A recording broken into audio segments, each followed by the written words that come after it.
People think restricted research means locking files in a cabinet and staying quiet at dinner parties. They imagine NDAs and corporate espionage, someone trying to steal a prototype or leak a memo. That's not what I did. That's not the world I lived in. I worked in a national laboratory under DOEQ clearance. My research involved materials synthesis for energy applications with dual-use implications, meaning the same processes that could revolutionize battery storage could also be weaponized if the wrong people understood the methodologies. Every notebook I kept, every sample I logged, every email I sent existed within a framework so tightly monitored that even thinking about discussing my work outside approved channels felt like stepping toward a cliff edge. My family never understood that. Not really. Not until it was far too late. My name is Emily Kennedy, and I'm going to tell you about the day I reported my own sister to federal authorities and why I'd do it again. I grew up in a loud, affectionate family. 3 kids.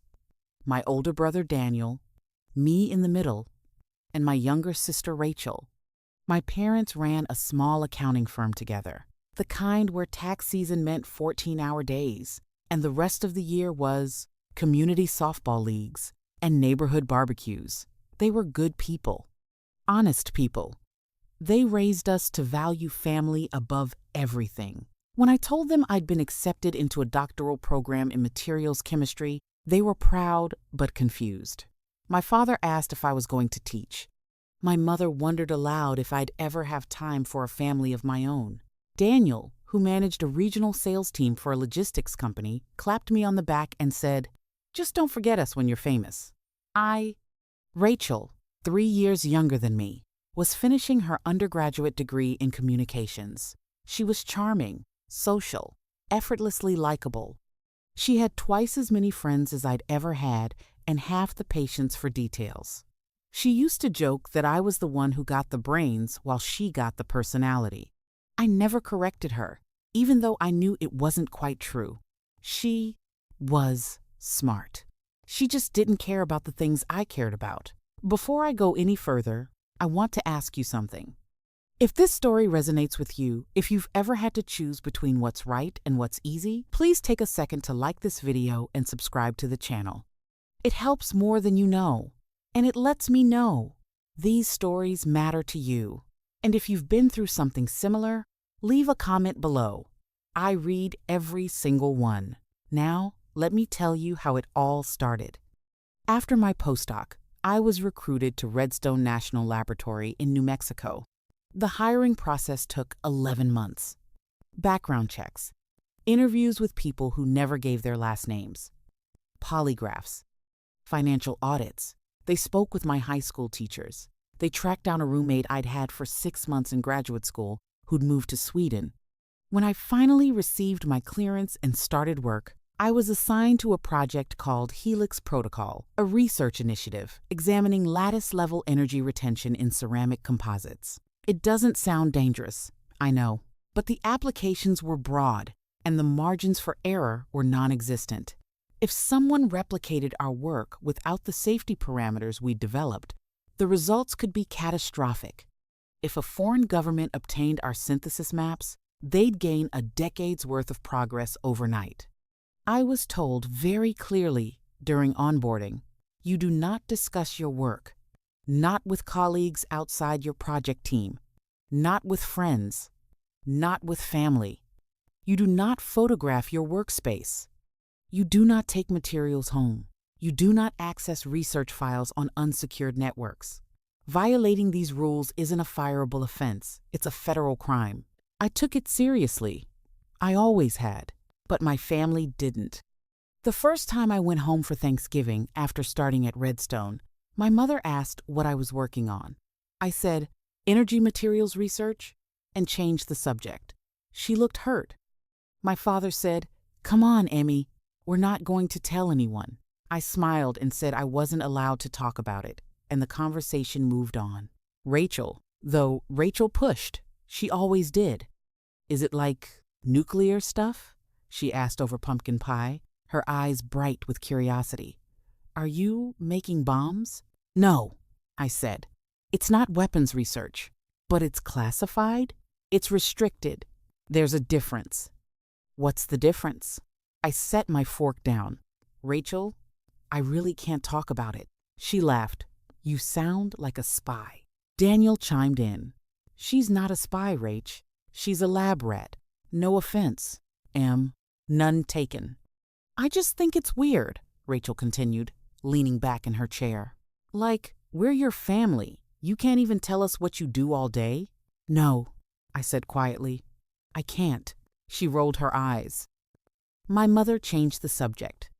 That became the pattern. Every visit home, someone would ask. Every time, I'd deflect. My father started calling my job the mystery career. Daniel joked that I probably just filled out paperwork all day, and the secrecy was a government overreaction. Rachel would tease me about being paranoid. I tried to explain once, really explain what was at stake. I told them that the research I was involved in, if mishandled, could have national security implications. That people in other countries were actively trying to gather intelligence on projects like mine. That my clearance wasn't a quirk, it was a legal and ethical firewall. My mother patted my hand. We know you take it seriously, honey. But they didn't. They thought I was being dramatic. They thought the rules were there to scare people, not to be followed literally. 3 years into my work at Redstone, Rachel got engaged. Her fiancé, Greg, was a freelance journalist who wrote for tech and science outlets. He was smart, curious, and persistent, all qualities that made him good at his job and deeply dangerous to be around. In my position, at the engagement party, Greg asked me about my work. I gave him the same vague answer I gave everyone. Energy, materials, national lab. Can't discuss details. He nodded, but I could see his mind working. He asked follow-up questions, harmless on the surface, but angled in a way that made me uneasy. What kind of energy? What's the timeline for application? Is it related to grid storage or transportation? I excused myself. Later, I pulled Rachel aside. You need to tell Greg to stop asking me about my job, I said. She frowned. He's just curious. He thinks it's cool. I don't care. I can't answer his questions, and I need him to drop it. Jesus, Emily, relax. He's not trying to steal state secrets. I'm not joking, Rachel. She stared at me for a moment, then shook her head. You're being weird. I let it go. I shouldn't have. A few months later, Rachel called me. She was planning her wedding and wanted to feature a day in the life series on her social media. Little glimpses of her world, her friends, her family. She wanted to film a short segment with me at work, just the exterior of the building, maybe a quick interview about what it's like to be a scientist. I said no immediately. Why not? She asked, her voice tight. Because I can't have my workplace filmed or posted online. It's just the outside of the building, Em. I'm not asking to see your lab. It doesn't matter. I can't be associated with the facility publicly in that way. That's insane. It's my job, Rachel. She hung up on me. For 2 weeks, she didn't return my calls. When she finally did, she was cold. She said she didn't understand why I couldn't just be normal for once. I told her I was sorry, but the answer was still no. Things were tense between us after that. I started avoiding family events where Greg would be present. I kept my visits short. I stopped trying to explain myself, because every explanation seemed to make things worse. Then came the incident that changed everything. Rachel and Greg got married in June. I was a bridesmaid. It was a beautiful wedding, outdoor ceremony, string lights, everyone crying during the vows. I was genuinely happy for her. For a few hours, things felt normal between us again. At the reception, I was seated at a table with Daniel and his wife, a few cousins, and Greg's brother. The conversation was light. I had a glass of wine. I let my guard down. Greg's brother asked me about my work. I gave my standard answer. He laughed and said, "Come on, you can tell us something. We're family now." I smiled and said, "I really can't." Then Rachel, a little drunk and a little annoyed, leaned across the table and said, "She works on battery stuff for the government. Super secret, super boring." My stomach dropped. "Rachel," I said quietly. "What?" "It's not like I said anything specific. You can't say anything at all." "Oh my God, Emily, it's fine. No one cares." But Greg's brother did. He worked in venture capital, focused on energy startups. His eyes lit up. He started asking questions, technical questions, investment angle questions. I shut him down as politely as I could and excused myself from the table. I found Rachel outside, smoking a cigarette with a bridesmaid. I pulled her aside. "You can't do that," I said. "Do what?" "Talk about my work, even in vague terms." I barely said anything. "You said enough." She took a drag from her cigarette. "You're overreacting." "I'm not." "Rachel, listen to me. This is serious. If you or anyone in this family talks about what I do, even casually, it could cost me my clearance. It could cost me my career." She actually laughed. "Emily, you're at a wedding. No one's recording you. The FBI isn't listening." "That's not the point." "Then what is the point?" "The point is that I need you to respect the boundaries I've set. I need you to stop pushing." She flicked ash onto the grass. "Fine, whatever. I won't bring it up again." But she didn't mean it. I could tell. For the next year, things were quiet. I focused on my work. Helix Protocol was entering a critical phase, stress testing our models under simulated field conditions, refining our documentation for eventual peer review within the cleared community. It was consuming. I worked 60, sometimes 70-hour weeks. I didn't see my family much. When I did, I was tired, distant. Rachel made comments about how I'd changed, how I used to be fun. I didn't argue. I just let her think what she wanted. Then, in March, I got a call from my site security officer. Her name was Dr. Lorna Voss. She asked me to come to her office immediately. When I arrived, she was standing by her desk with a printed email in her hand. She didn't sit. Neither did I. "Do you know someone named Greg Tennyson?" she asked. My throat tightened. "He's my brother-in-law."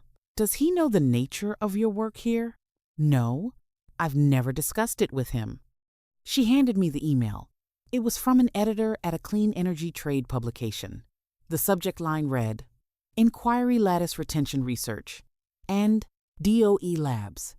The body of the email referenced Helix Protocol by name. It mentioned ceramic composites. It asked if anyone at Redstone was willing to provide background on recent advances in energy retention frameworks for an upcoming feature. At the bottom of the email, the editor noted, this inquiry was suggested by journalist Greg Tennyson, who indicated familiarity with ongoing work in this area. I read it 3 times. My hands were shaking. "I don't know how he got that information," I said. "Neither do I," Dr. Voss said, "but we're going to find out." The investigation took 2 weeks. During that time, I was placed on administrative leave. I wasn't allowed to access my lab. I wasn't allowed to communicate with my project team. I sat in my apartment and waited. They interviewed me 4 times. They asked about every conversation I'd ever had with Greg, every family gathering, every email, every text message, every phone call. I told them everything I could remember. I gave them access to my personal devices. I submitted to another polygraph. Finally, Dr. Voss called me back to her office. "We've identified the leak," she said. "Who?" "Your sister, Rachel Tennyson." I felt the room tilt. "How?" I managed. Dr. Voss pulled up a file on her computer and turned the screen toward me. It was a photo, a screenshot, actually from Rachel's phone. The image showed a page from one of my research notebooks. Not the full page, just a corner. Just enough to show the Helix Protocol header and a partial diagram of a lattice structure. The photo had been taken at my parents' house over Christmas. I'd left my bag in the guest room while helping with dinner. Rachel must have gone through it. She sent this to her husband, Dr. Voss said. He didn't understand what it was, but he recognized it as scientific documentation related to energy research. He passed the reference to a colleague in journalism. That colleague contacted the trade editor. I couldn't breathe. Miss Kennedy, Dr. Voss said, you need to understand the position you're in. Your sister committed a federal offense. Your brother-in-law may have as well, depending on his level of knowledge and intent. This isn't a matter of internal discipline. This is a mandatory reporting situation. What does that mean? It means I'm required to refer this to the Department of Energy's Office of Inspector General. They'll determine whether to involve federal law enforcement. I stared at her. Do you understand what I'm telling you? She asked. Yes. You'll need to cooperate fully with the investigation. If you don't, if you attempt to interfere, warn your family, or obstruct in any way, you'll lose your clearance permanently and face charges yourself. I nodded. I'm sorry, she said. And I believed her. I didn't call Rachel. I didn't call anyone. I went home and sat in my apartment and tried to process what was about to happen. 2 days later, federal agents arrived at Rachel and Greg's home at 6 a.m. They executed a search warrant. They seized phones, laptops, cameras, hard drives. They interviewed both of them separately for hours. Rachel called me that night, crying so hard I could barely understand her. What did you do? She sobbed. Why are they doing this? I didn't do anything, I said. You did. I didn't, Emily. I swear. I didn't mean. You went through my bag. You took a photo of restricted material. You sent it to Greg. I thought it was cool. I wanted to show him you had no right. I'm your sister. That doesn't matter. She was silent for a moment. Then, in a voice I'd never heard from her before, cold, venomous, she said, You reported me, didn't you? I was required to cooperate with the investigation. You could have warned me. You could have told me to delete it. That would have been obstruction. I'm your sister, Emily. Your sister. I know. She hung up. The next call came from my mother. She was hysterical. She screamed at me for 20 minutes. She called me a traitor. She said I'd destroyed Rachel's life over nothing, over paranoia, over a job that didn't matter. She said I'd chosen the government over my own family. I let her finish. Then I said, Rachel broke the law. I didn't have a choice. You always have a choice, she spat and hung up. Daniel called an hour later. He was calmer, but only barely. What the hell is going on, Em? I explained it to him. All of it. The notebook, the photo, the email chain, the mandatory reporting requirement. Jesus Christ, he said. Over a picture? It wasn't just a picture. It was classified research documentation. She didn't know that. I told her. I told all of you. For years. You didn't tell her it was illegal to take a picture of a notebook. I told her not to ask about my work. I told her not to touch my things. I set boundaries, Daniel. She ignored them. She's your sister. I know. Then why didn't you protect her? I did. I protected her from herself for as long as I could. She made a choice. Now, she has to live with it. He was quiet for a long time. Then he said, Mom's right. You've changed. Yeah, I said. I have. He hung up. The legal process took months. Rachel was charged with unauthorized removal and retention of classified material under the Atomic Energy Act. Greg was charged with improper disclosure. The charges against Greg were eventually dropped. Prosecutors determined he didn't knowingly handle classified information. Rachel wasn't so lucky. She took a plea deal, 2 years of probation, a $25,000 fine, a permanent mark on her record that would follow her for the rest of her life. My parents hired a lawyer and tried to fight it. They issued a public statement, a poorly worded, emotional mess that blamed me for weaponizing bureaucracy against my own family. The statement was picked up by a few local outlets. For a week, I was the villain in a small news cycle, the cold-hearted scientist who destroyed her sister's life over a technicality. I didn't respond. My employer advised me not to. I kept my head down and returned to work. The professional fallout for me was minimal. I'd followed protocol. I'd cooperated fully. My clearance was reinstated. If anything, my reputation within the lab improved. I was someone who could be trusted, even under the worst circumstances. But the personal cost was total. My parents stopped speaking to me. Rachel blocked my number. Daniel sent me one email months later asking if I was happy now. I didn't reply. I spent that first year alone. I worked, I ran, I read, I avoided anything that required me to explain myself to strangers. I became very good at being alone. Then, about 18 months after Rachel's sentencing, I received a letter. It was from her. The handwriting was shaky. The letter was 4 pages long. She said she understood now. Not completely, but more than she had before.